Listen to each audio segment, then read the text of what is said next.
New Orleans police are looking for two suspects in Thursday's quadruple French Quarter shooting. Ashland Brothers has the police timeline and what led to the quick arrest of one suspect. The front of Dickie Brennan's restaurant littered with bullet holes, shattered windows patched and boarded up. It's the remnants of the quadruple shooting crime scene that happened here along the 700 block of Iberville. And this whole city is getting a bad name because of this crime. It's awful. Another life lost, and many others changed forever. We need to go pray and thank the Lord that we're here. I mean, somebody lost their life here. I mean, it's just ridiculous. We need to put the guns down. In the moments leading up to Thursday's quadruple shooting, this surveillance video obtained by Fox 8 from a nearby business shows a marked NOPD cruiser pass by the front of the restaurant. Just seconds later, shots were fired, killing a woman and injuring three others. So they could absolutely be easily waiting until that cruiser passed by, sending people into a panic. I almost got hit. Me and my sister, we were right next to them. I ran away. I took off. It was pretty scary. It was sad. They don't bring that downtown where all the tourists are at.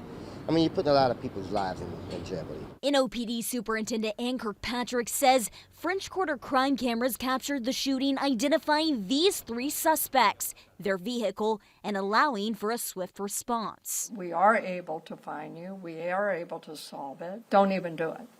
It's not worth it to you. She says the initial call came in at 12:21 Thursday afternoon. Midday?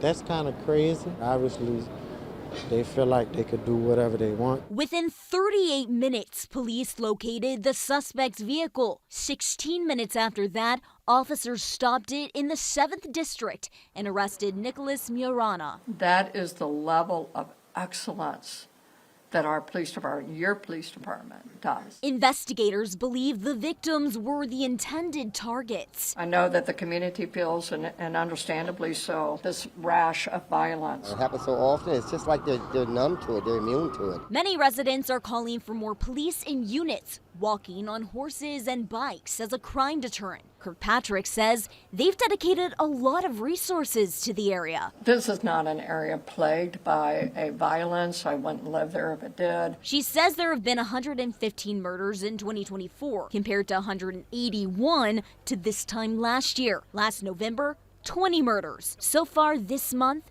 there's been 9. Chief Kirkpatrick says the young woman who was murdered, along with the 3 other shooting victims, are locals.